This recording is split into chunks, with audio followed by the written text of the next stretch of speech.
રાજ્ય સરકાર દ્વારા ખેલૈયાઓને મોડે સુધી ગરબા રમવાની છૂટ આપી છે। ત્યારબાદ અમદાવાદ મનપા દ્વારા પણ એક મહત્વની એસઓપી જાહેર કરવામાં આવી છે। આ એસઓપી ફૂડ વિભાગ દ્વારા બહાર પાડવામાં આવી છે, જે અંતર્ગત નવરાત્રી દરમિયાન ચાલતી ફૂડ કોર્ટના સંચાલકોએ ફૂડ સ્ટાન્ડર્ડ એક્ટનું પાલન કરવું પડશે। સાથે જ જે સંચાલકો પાસે રજિસ્ટ્રેશન કે લાયસન્સ નહીં હોય તેમનું એકમ બંધ કરાવવામાં આવશે। તો આયોજકો તથા ફૂડ કોર્ટના સંચાલકોએ આ ગાઈડલાઈનનું ફરજિયાત પાલન કરવાનું રહેશે। મનપા દ્વારા ગમે ત્યારે ગાઈડલાઈનનું પાલન થાય છે કે નહીં તે અંગે તપાસ કરવામાં આવશે। આગામી નવરાત્રિના તહેવાર દરમિયાન ફૂડ ડિપાર્ટમેન્ટ દ્વારા જ્યાં પણ ગરબા હશે અને જ્યાં ફૂડ સ્ટોલ હશે ત્યાં ચેકિંગ કરવાનું પ્લાનિંગ આયોજન કર્યું છે।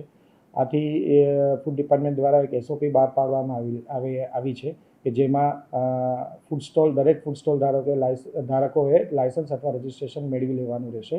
તેઓએ ગવર્મેન્ટ ઓફ ઇન્ડિયાના FSSAIના પોર્ટલ ઉપર ઓનલાઈન એપ્લિકેશન કરવાની રહેશે અને વિધિન 24 અવર્સ વિઝિટ કરી અને એ એપ્લિકેશન અંગે નિર્ણય ફૂડ ડિપાર્ટમેન્ટ દ્વારા લેવામાં આવશે। વધુમાં જે નવરાત્રિના તહેવાર દરમિયાન સાંજનાથી લઈને મોડી રાત સુધી ફૂડ ડિપાર્ટમેન્ટની ટીમ વિવિધ સ્થળોએ મુલાકાત લેશે અને જો બિનઆરોગ્યપ્રદ ખોરાક અથવા તો protective gloves, cap, mask, apron વગેરે નહીં પહેર્યું હોય તો વહીવટી ચાર્જ તેમજ બંધ કરવા સુધીના પગલાં લેવામાં આવશે। રાજ્ય સરકાર દ્વારા ખેલૈયાઓને મોડે સુધી ગરબા રમવાની છૂટ આપી છે। ત્યારબાદ અમદાવાદ મનપા દ્વારા પણ એક મહત્વની એસઓપી જાહેર કરવામાં આવી છે। આ એસઓપી ફૂડ વિભાગ દ્વારા બહાર પાડવામાં આવી છે, જે અંતર્ગત નવરાત્રી દરમિયાન ચાલતી ફૂડ કોર્ટના સંચાલકોએ ફૂડ સ્ટાન્ડર્ડ એક્ટનું પાલન કરવું પડશે। સાથે જ જે સંચાલકો પાસે રજિસ્ટ્રેશન કે લાયસન્સ નહીં હોય તેમનું એકમ બંધ કરાવવામાં આવશે। તો આયોજકો તથા ફૂડ કોર્ટના સંચાલકોએ આ ગાઈડલાઈનનું ફરજિયાત પાલન કરવાનું રહેશે। મનપા દ્વારા ગમે ત્યારે ગાઈડલાઈનનું પાલન થાય છે કે નહીં તે અંગે તપાસ કરવામાં આવશે।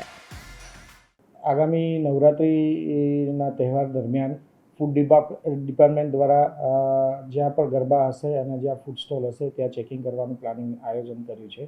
આથી ફૂડ ડિપાર્ટમેન્ટ દ્વારા એક એસઓપી બહાર પાડવામાં આવી છે કે જેમાં દરેક ફૂડ સ્ટોલ ધારકોએ લાયસન્સ અથવા રજિસ્ટ્રેશન મેળવી લેવાનું રહેશે। તેઓએ ગવર્મેન્ટ ઓફ ઇન્ડિયાના FSSAIના પોર્ટલ ઉપર ઓનલાઈન એપ્લિકેશન કરવાની રહેશે અને વિધિન 24 અવર્સ વિઝિટ કરી અને એ એપ્લિકેશન અંગે નિર્ણય ફૂડ ડિપાર્ટમેન્ટ દ્વારા લેવામાં આવશે। વધુમાં જે નવરાત્રિના તહેવાર દરમિયાન સાંજનાથી લઈને મોડી રાત સુધી ફૂડ ડિપાર્ટમેન્ટની ટીમ વિવિધ સ્થળોએ મુલાકાત લેશે અને જો બિનઆરોગ્યપ્રદ ખોરાક અથવા તો protective gloves, cap, mask, apron વગેરે નહીં પહેર્યું હોય તો વહીવટી ચાર્જ તેમજ બંધ કરવા સુધીના પગલાં લેવામાં આવશે।